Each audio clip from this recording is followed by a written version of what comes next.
కానీ ఇప్పుడు మనం వేరే మిస్టర్ బచ్చన్తో పోల్చుకుంటే చాలా బెటర్ ఇది.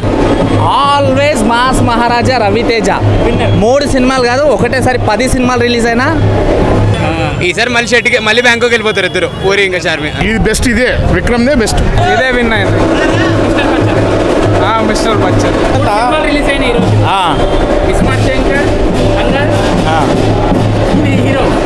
ఎన్ని సినిమాలు రిలీజ్ అయినా పందులు గుంపుకు వచ్చిన సింహం సింగిల్గా వస్తుంది, వచ్చి అటాక్ చేసి వెళ్ళిపోతుంది.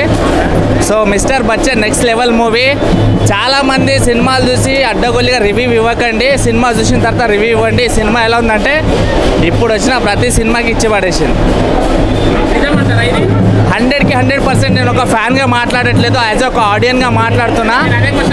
సినిమా మాత్రం నెక్స్ట్ లెవెల్ ఉంది, నిజంగా చెప్తున్నా. అండ్ మేము ఎక్స్పెక్ట్ చేసిన దానికంటే నెక్స్ట్ లెవెల్ ఉంది మూవీ. నెగిటివ్ అనేటోళ్ళు నెగిటివ్ అంటూనే ఉంటారు, వాళ్ళకి పని బాట ఉండదు. ఒక్కసారి మీ గుద్దలు దమ్ము ఉంటే మీ నియరెస్ట్ థియేటర్లో వెళ్ళి డబ్బులు పెట్టి సినిమా చూసి రివ్యూ ఇవ్వండి. ఎవడో పిచ్చి పూకోడు ఒర్లింది విని రివ్యూ ఇవ్వకండి. ఒక్కసారి థియేటర్లోకి వచ్చి సినిమా చూసి జెన్యున్గా ఎట్లుందో చెప్పండి. 150 రూపాయలకి కకుర్తి పడి సినిమా ఎట్లుంది అట్లుందని కాదు. గుద్దలు దమ్ము ఉంటే సినిమా థియేటర్కి వచ్చి సినిమా చూసి సెల్ఫీ అప్లోడ్ చేసి అప్పుడు చెప్పండి ఒప్పుకుంటాం సినిమా బాగాలేదని. ఆల్వేస్ మాస్ మహారాజా రవితేజ 3 సినిమాలు కాదు ఒకటేసారి 10 సినిమాలు రిలీజ్ అయినా స్టోరీ బాగుంది, చాలా సబ్జెక్టు జరిగిన కథ ఇది, చాలా బాగుంది. హైలైట్స్ అంటే ఏం చెప్తారు సార్? హైలైట్స్ అంటే విక్రమ్ అన్న యాక్షన్ వన్ మ్యాన్ షో నచ్చు సూపర్ ఉంది. అంటే అపరిచితుడు తర్వాత మళ్ళీ అపరిచితుడు సరిపోదండి, సరిపోదు అసలు. గెటప్ కానీ మేకప్ సూపర్, మేకప్ కానీ ఎక్సలెంట్ ఉంది, డైరెక్షన్ సూపర్ ఉంది. తెలుగులో కూడా 2 సినిమాలు రిలీజ్ అయినాయి కదా, ఏది బెస్ట్ అనుకుంటున్నారు మూడిట్లో? ఇది బెస్ట్, ఇదే విక్రమ్దే బెస్ట్. సో విక్రమ్ సూపర్ ఉంది, యాక్షన్ సూపర్ ఉంది. సినిమా అయితే సూపర్ ఉంది, యాక్షన్ మూవీ. మూవీలో అయితే విక్రమ్ చాలా మంచి యాక్టింగ్ చేసిండు.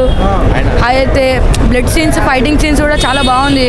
మైనింగ్ చాలా సూపర్ ఉంది, మంచిగా ఉంది చాలా.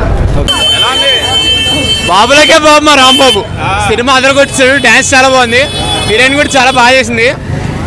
2-3 ఆస్పెక్ట్స్ డైరెక్షన్లో కొంచెం ఇష్యూ ఉండే కానీ ఓవరాల్ చాలా బాగుంది, పాటలు బాగుండే. లైగర్తో పోల్చుకుంటే చాలా బెటర్. సో మార్క్ అయితే ఉంది, మరి మాస్ మార్క్ అయితే పక్కా ఉంది సినిమాలో. సంజయ్ దత్ ఎలా ఉన్నాడు? సంజయ్ దత్ బాగున్నాడు, ఎందుకో తెలుగు సినిమాల్లో అంత సెట్ కావట్లేదు క్యారెక్టర్లు, కానీ రామ్ డామినేషన్ ఈ సినిమా ఉద్యోగాలు చేశాడు, అసలు చాలా బాగా చేశాడు. చార్మికి డబ్బులు వస్తాయా? కష్టమే అండి, డబ్బులు కష్టమే.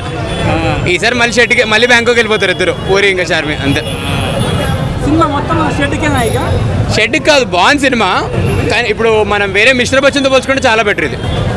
అంటే ఈరోజు విన్నర్ ఇదేనా అంటారా? ఈరోజు అయితే విన్నర్ ఇదే. బాగుంది, యాక్టింగ్ బాగుంది, హీరోయిన్ కూడా బాగుంది. ఫస్ట్ హాఫ్ మొత్తం కామెడీ ఉంది, సెకండ్ హాఫ్ ఫైట్స్ యాక్షన్.